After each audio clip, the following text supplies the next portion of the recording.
what do we got here really? Intel shows that their 9th gen core CPU lineup is faster than AMD Ryzen 3000 and everything except Cinebench shows real usage performance tests. Let's see what this article is saying. So remember back in Computex 2019 when Intel mentioned that they would be using real-world performance benchmark to test their processors against competitor products? Well, the company has just released several slides showing how their 9th gen lineup is faster and better in everything except Cinebench.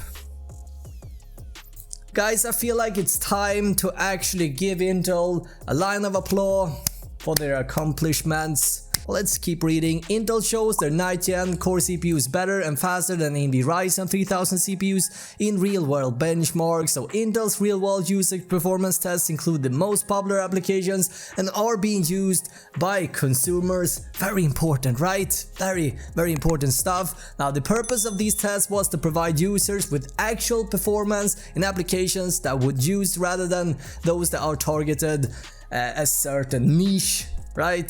Intel claimed that while Cinebench is a popular benchmark used by AMD and also by Intel to compare performance for their processors, it is widely used by reviewers. Only 0.54% of total users have ever used it or run it. Now, Intel has released performance data based around these real-world applications and the results are, well, interesting. Once again, Intel claims that they are using the most common daily usage application for these tests and are better indicator for mainstream PC experience than something like Cinebench, which target a certain niche and are better, or niche, I don't know how you pronounce this, and are better suited for high-end desktop and workstation platforms. Intel is definitely going for the mainstream numbers. So let's look at the test, guys. Let's look at the benchmark relevancy according to Intel. So according to Intel, let's see if we can open this in a new tab so we can zoom in a bit. The benchmark relevancy: create presentations, very important, right? Write essays, homework, watch videos, touch up photos, email and communicate, play games. That is a huge one, by the way. Online research, browse the web, and finally, home budget. Now, I would say that 8 of these 9 are things that you can do on pretty much any PC. I'm sure that 8 out of these 9 can do on my PC from 2009. That is a 10-year-old PC. I may not be able to play games on it. Well, depending on what games we're talking about, obviously, but I can definitely watch videos on it. I can do my home budget if I wanted to. I can write essays and do homework if I wanted to do that. I'm not gonna do that. I can probably also create presentations, although I wouldn't be very good at it. The point is, this is bullshit.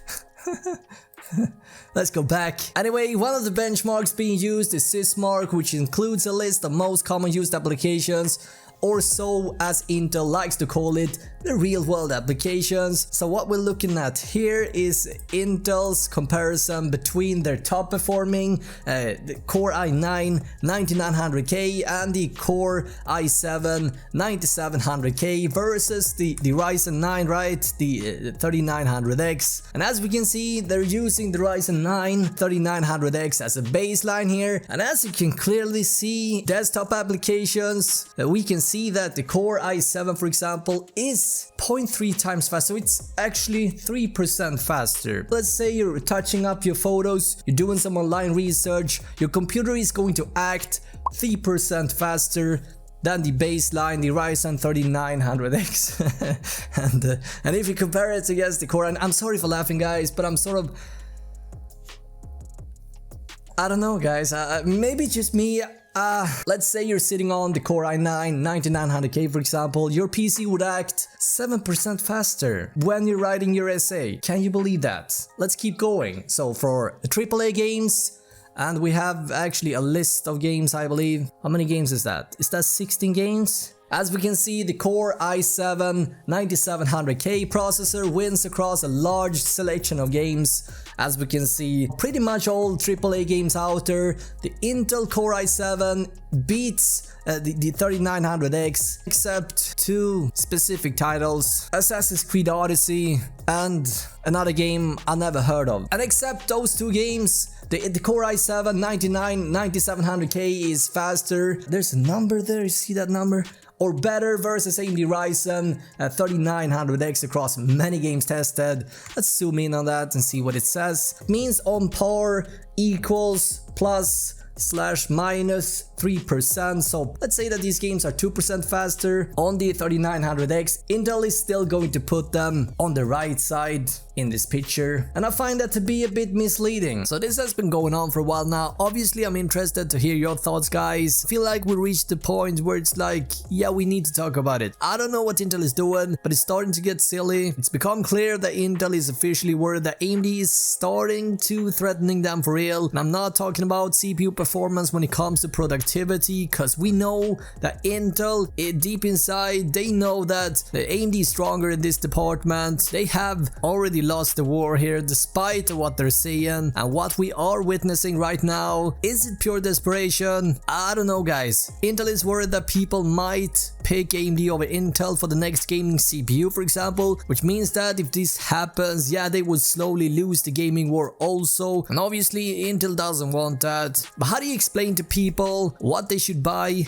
How do you convince people to pick your product when there are faster, newer and more versatile products on the market for the same price, or even half the price in some cases? Well, if you ask Intel, the simple answer is, well, you tricked them. Intel is slowly losing the last piece of argument why their product is the best choice for when it comes to gaming. Let's do a fast trip down the memory lane. So a long time ago, more specifically back in 2014, Intel launched a new architecture based on 14nm called Skylake. And when it came out, yeah, it was brilliant. People were excited, to say the least. It was performing excellent in games, and thanks to high frequencies and IPC, or instructions per cycle, and the single core performance was fantastic. Back then, people didn't talk too much about hexa cores and octa cores, even though it's been possible to make lots of cores on a single CPU for a long time. Back then, Intel was selling the Core i3, the Core i5, and the flagship model, the Core i7, with up to 4 cores in total. That was everything that Intel was offering the end consumer. Why would you give people more than 4 cores? 4 cores seems like the perfect number. Following years ahead, Intel kept releasing new CPUs along with a new socket with every new generation. For Intel, it's been important to keep the same architecture and core count, 14nm and 4 cores. It doesn't rhyme, but oddly enough, it sounds pretty good to say, right? At least if you ask Intel. Now fast forward to 2019, Intel keeps selling the Skylake architecture, so same 14nm architecture, but to spice things up a little, are you sitting down? Thanks to us for bending over for them, they decided to upgrade the Core i3, the Core i5 and the Core i7 with 2 additional cores. And how nice isn't that, right? But in reality, they have been milking the consumer market year after year after year with slight frequency bumps every generation, with a new socket for pretty much every new CPU generation, forcing people to pay hefty prices for a few percentage of performance increase. Honestly, I think this is disgusting to say the least. I am actually thinking about buying AMD stock for a long time, but I haven't done it yet. Would love to know, guys, have you bought stock in AMD? Well, it seems like a pretty good idea. Anyway, when AMD launched Ryzen in 2017, I have never been happier. And when AMD launched Zen 2 a few months ago, and when I first saw the first leaks and numbers, I was jumping up and down as I slowly started to realize that the long-awaited change was in fact here. Now, I'm tired of seeing these 0.6% differences. If Intel wanna earn my trust back, they only got one choice: start investing more time and effort into their products and stop wasting people's time with this junk. Intel is, however, not sleeping entirely. They are working on things. More specifically, this is the name. They are calling this the upcoming CPUs for Comet Lake and will be based on Skylake, same 14nm. Intel is still gonna try to squeeze out a little bit more out of this architecture architecture, but in order to do so with the added cores, again, the new flagship will be getting a total of 10 cores and 20 threads. Yeah, in order to tame these speeds, Intel is forced of increasing the TDP. In other words, you're gonna need one hell of a cooler to keep this within reasonable temperatures, and so overclocking this one is probably gonna be almost out of the equation because of the heat and the power consumption, but this is just speculations from my end. And with this new platform, Intel is yet again, as they always do, make a new socket called the 1200. However, in terms of specs and features, it's going to be the exact same stuff as we've seen since the SAD 170 platform. So in terms of PCIe lanes, etc., we're getting a total of 16 of those. PCIe 3.0 by the way, so essentially same specs since the 3rd gen series. In other words, Intel is dropping a new platform with a new socket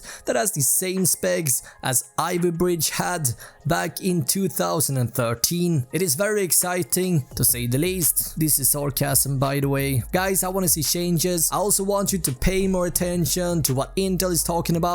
Don't get fooled here. Yes, they are planning on launching Cannon Lake in 2020, but this is still based on Skylake. It's the same shit we've seen since 2013, with the exceptions of higher clock speeds and more cores. I want to know your thoughts, guys, but that's pretty much my 2 cents.